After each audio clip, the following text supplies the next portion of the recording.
Make it a habit to tell the truth. The white lie habit is a gateway to more serious ones, pushing you towards the quagmires of the label and slander. A single spark produces the same blaze as a crackling flame. Major crimes begin as misdemeanors overlooked by justice, which make for a more serious offense. Be morally demanding of yourself. Don't climb into the boat of general conventions. Every person must answer for him or herself, and each deed leaves a mark on the conscience. Don't stop being yourself as you morally progress. Okay. So let's do our opening prayer. Before that, I don't know if we have any announcements, today. No. All right. So let's do our opening prayer. Taking a deep breath. And in gratitude, we say, Divine Creator, thank you for the opportunity for us to be here today, reminding us of our moral progress. And sometimes we may feel that it's okay to do one thing or the other, but you provide us guidance. So help us to have an open heart, an open mind, so that we can feel and feed our soul with the lecture today. Thank you. And above all, may your will be done, not ours. So be it. Do we just stop the music?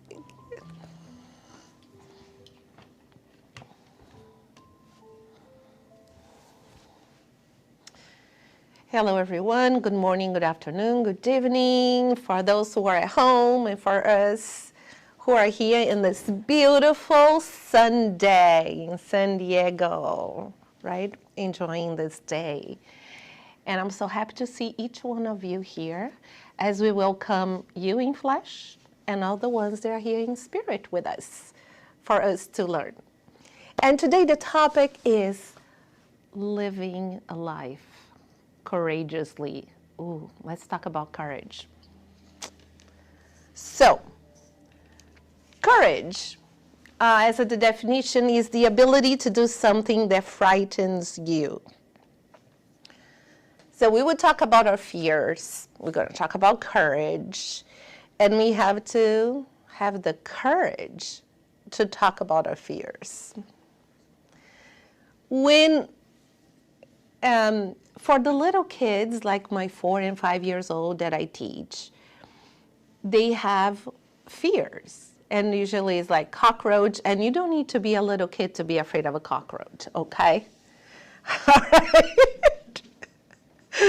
So they're afraid of cockroaches. I have one student who is scared of birds. When he sees birds flying all over, he's like, ah, and they start running and screaming. When the parents don't pick them up on time and they have to wait like 20 minutes because they are late, the child starts to cry because he or she is afraid that mom will not coming. So these are some of the fears that little kids have. Teaching the teenagers, we talked about a little bit of fear and ask them what are some of their fears. And I want to share because we can totally relate to that. And it's not in the correct order. Fear of failure. Can we relate to that? They are afraid of making wrong choices. Afraid of dying. afraid of their parents' death. Tests, of course. Nobody likes to take tests at school. You don't need to be a teenager.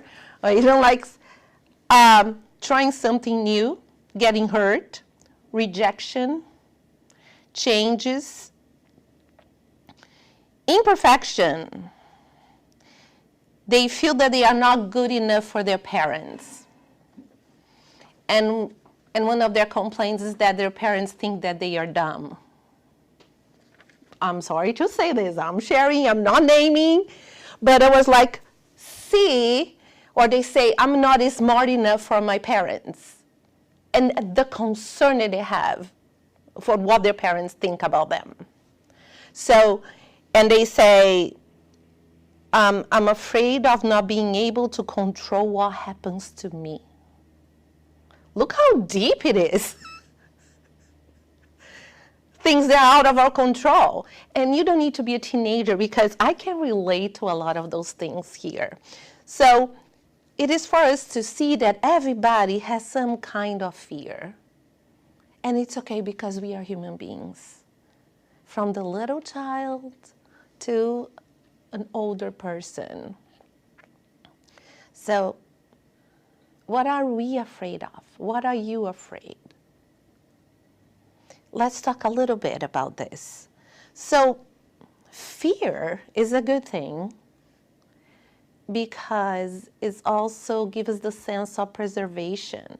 If I say to you, go there on foot and cross the freeway with the heavy traffic. You say, no. Why? Because I'm afraid I'm going to die.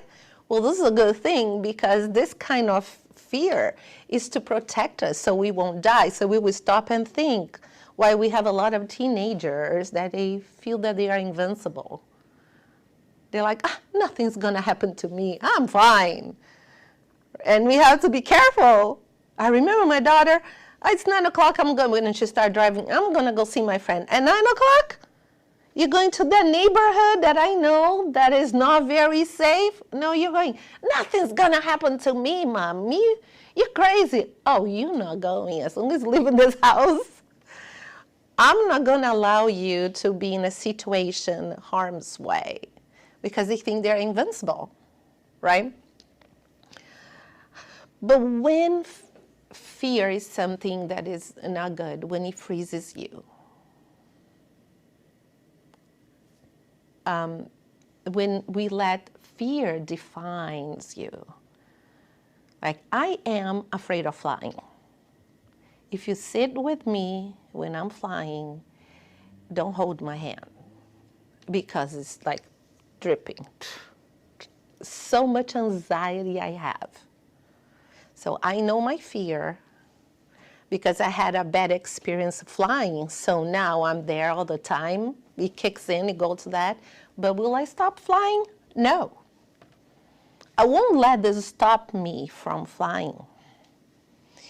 I remember when my daughter was like 5, 6 years old and she had to visit her dad, and there is a lot of situations not very healthy. In my mind, I thought, I was afraid that my daughter one day was going to die. It's this crazy thing. I had to do therapy because the therapist says a lot of things that you're thinking may not happen, the probability.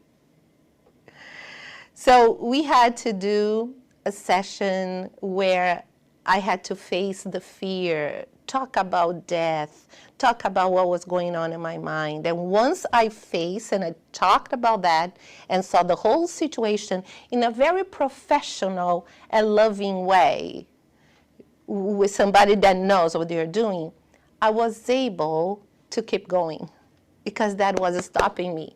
My daughter used to call. Mom, I go, what happened? Are you okay? Mom, I just called to remind you that I want to wear my jeans on Monday. Can you wash for me? I go, okay. But for me, it was like I was in the alert all the time. And that was affecting me, affecting my health, affecting my life.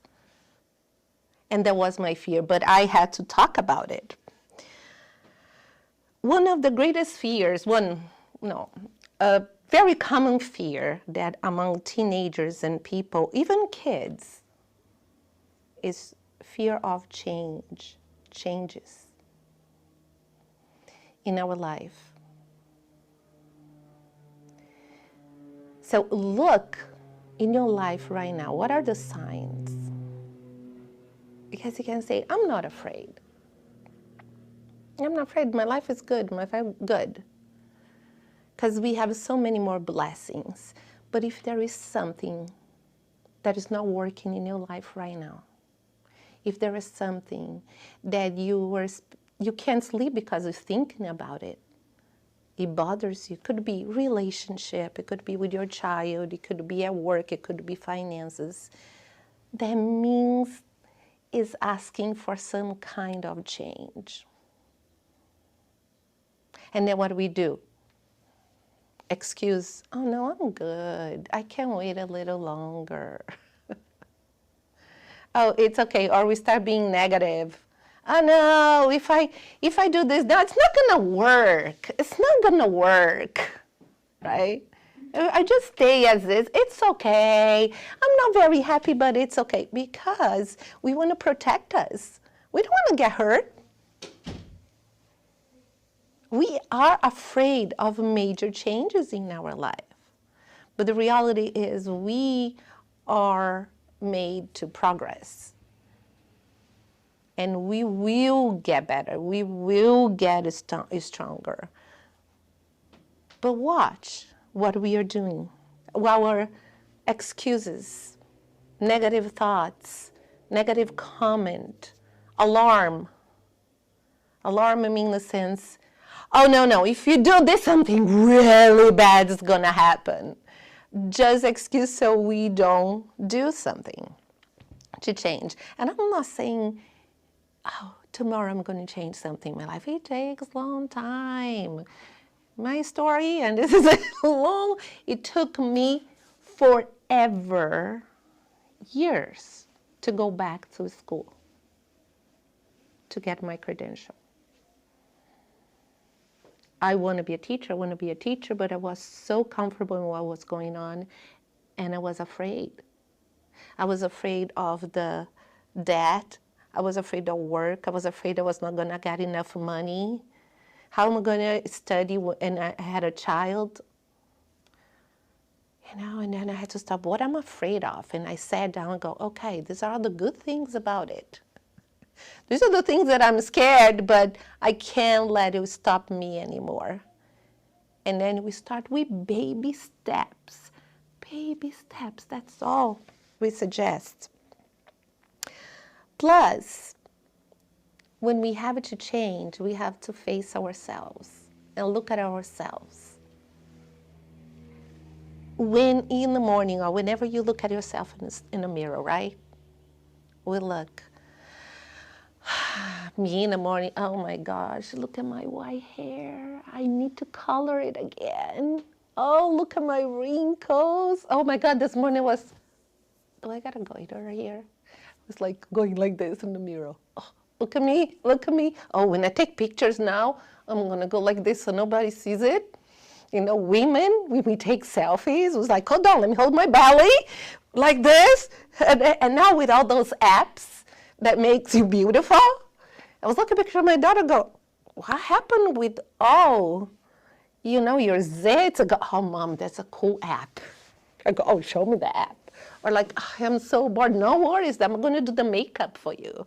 So there's an app that makes you beautiful. We are so worried about our look, our appearance when we look in the mirror, right? And don't tell me, I know that man is the same, okay? Might be not as much as girls, but I see my husband, oh, my belly, what am I gonna do today? Or when I take picture, go, no, from this angle, I don't want anybody to see my belly right now. Right. But do you look in the mirror and see, okay, I'm gonna look at the external. Okay, look at me right now. Oh man, look at me. I'm a little bit selfish. Oh, look at how many things I'm scared of. No, I'm complaining too much, I'm negative. But I also look in the Spirit and see what a kind person I am. How much compassion. I go out of my way to help somebody who's in need. Oh, I just pray when I need something. Imagine if there was such a mirror, right? I don't know if I want a mirror like that. Because it's scary to see some of our flaws. It's scary. But our choice is, do I take action or not? But we will progress. We will get better. So take a look at that inner mirror. What is it telling you? If you were in front of your mirror, what would it be telling you about your qualities? Remember, qualities. Look at your qualities. Don't just put yourself down because you're a wonderful person. You're going through a lot. Just being here on this planet, reincarnation, you got to be brave, right? You're doing a great job. But also there are some flaws. Otherwise, we would not be here. Would be in other planets, whatever more evolved planets that don't need us being like this. So think about this. If you had a mirror, what would that mirror say? Get that big girl, big boy pill of courage. Breathe and do it. You don't need to share. It's just between you and God and your mentor. So fear also is lack of faith. That trust. And it starts with lack of faith in ourselves. Think that we are not capable. And we are. We are. Sometimes that courage just has to kick in. You can say, I'm scared of height. I am scared of height. No way I go to height. Not even roller coasters. Okay. But if somebody you love, your child, someone you care, or animal, is on the top of the highest mountain, and you're very scared of heights, and your child is there and needs to be saved, I guarantee that you would do anything to save your child. I don't know, I would just like cyborg, like running, like really fast. So that means you had that all the time in you. You had all the power within you all this time, right? And yet the lack of faith in God. We turn the fear into God. We empower the God. Suddenly the fear is like, we need to trust because God has faith in us. He knows. He won't give you something more than you can carry, right? We hear that all the time. Is that child? Look, I love when I see and I go to the pool and I see 1, 2 years old or even younger, and they are like that, and mommy or dad in the pool and say, jump, come, and the fear. And the baby's like, come here, mommy's here, or daddy's here, or grown-up is here, jump, jump. And they trust you, and they jump. And please don't have any accident, all right?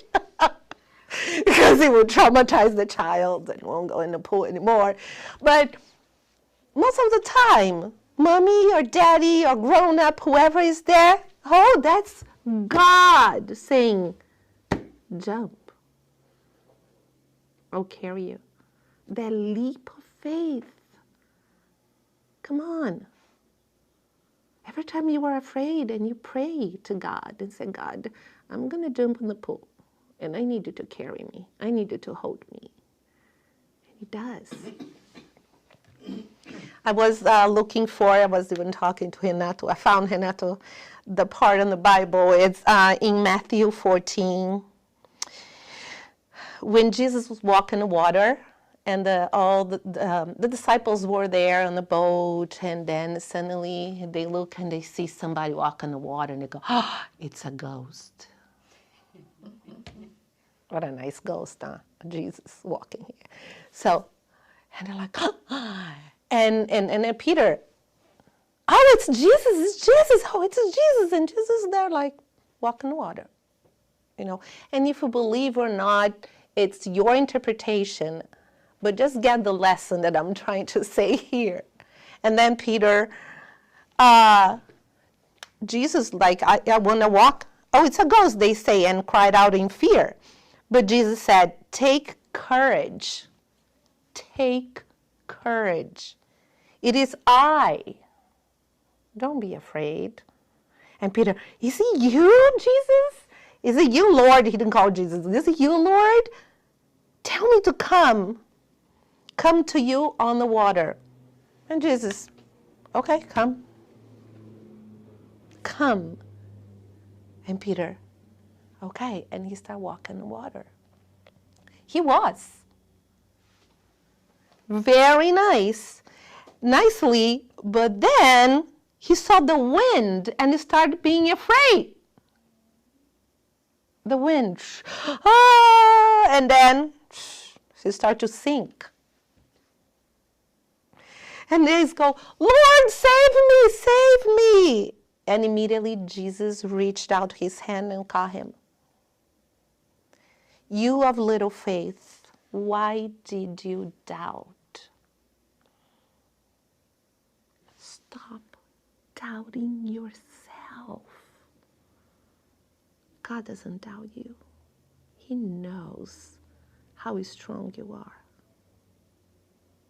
The moment that Peter stopped looking at Jesus, got distracted, he started to sink.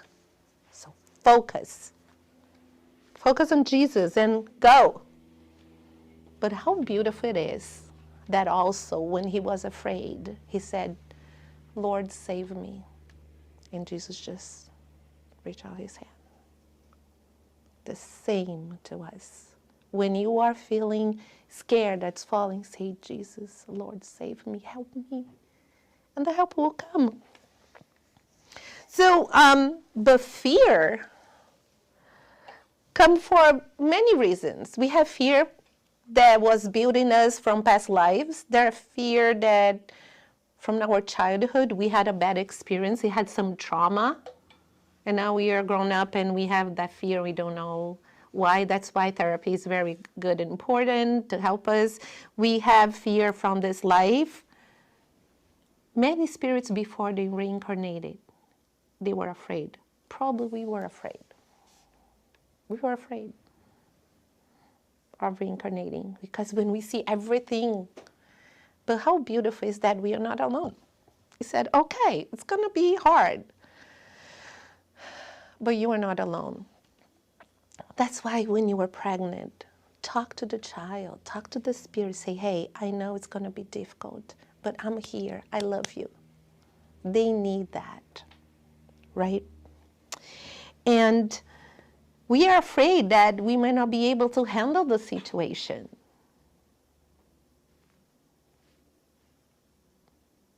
But as I said, how do we become brave? How do we have courage? We don't earn courage. There is no pill that says you're going to be brave. You conquer courage. How? Through experiences. By the time when you were born, but since you were a little kid or baby, you're going through experiences and you know. I had this little girl at the beginning of school year. She had a cut and there was blood everywhere, right? In her head, she's like, "Ah, ah," and it was screaming, and I was explaining calmly. I said, "I'm gonna wipe, I'm gonna wash, I'm gonna put pressure, and you will see that you're gonna be okay." It's just because a lot of blood, but it was a tiny cut, and it was screaming. So she would go, "I'm afraid of blood, I'm scared, what's gonna happen?" And later, like a few months later, she had another one. And she's like, ah, I know, Miss Leal, you're going to help, right? I'm going to be okay, right? I go, yes, honey. We get cut all the time playing in the playground. So she was not scared, afraid anymore because she went through the same experience, the same as. We just look at everything that went through. My dad says, you're not afraid of this? Why, Mom? I said, because it happened to me.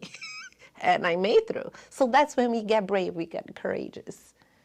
And we see a lot of teens and young people that when they face with fear and the situation is so hard because parents don't model and teach them how to handle, they feel, I can't do this anymore. And this could be one of the reasons they attempt suicide. One. There's so many reasons. I'm not here judging. Until they realize that if you take away your life, you're taking away the existence. You are taking away the existence of the body, the physical body.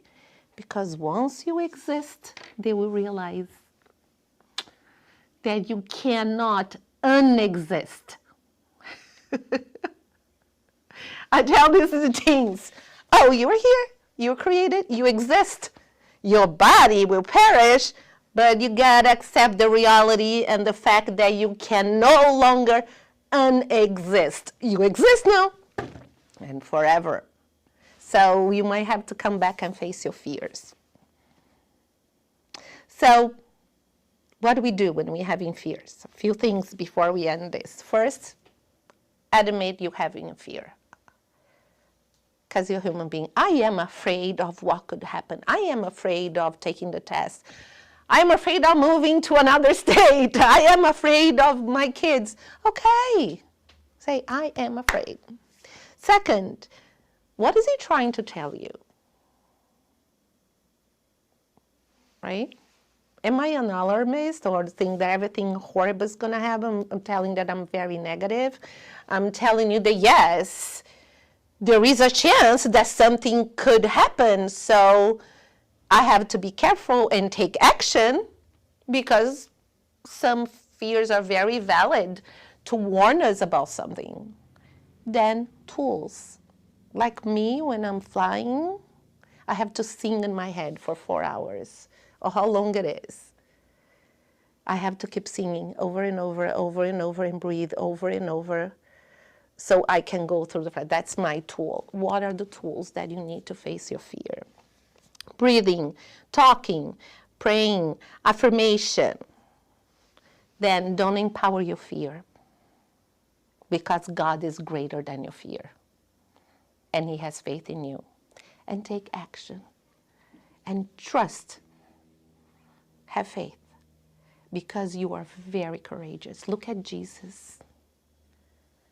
Jesus, the day before He was going to be crucified and He was praying in the garden. I never know how to pronounce Gethsemane. Right? I have to. He was there praying because He knew, right? I don't know, and people say He will never be afraid, or He could. He was a little bit human. I don't know. But He was there praying because He knew. It was hard. They even say in the Bible that He was like sweating and it was blood, the sweat of blood. So the bottom line, He knew, but it didn't freeze Him from taking action because He knew something better was coming. He trusts. So I trust you. God trusts you. Trusts you. You are powerful. You are courageous. You can do it. It's not easy. But when the fear comes, breathe, take action, and move on. Because God is with you. All right. Let's do now our meditation.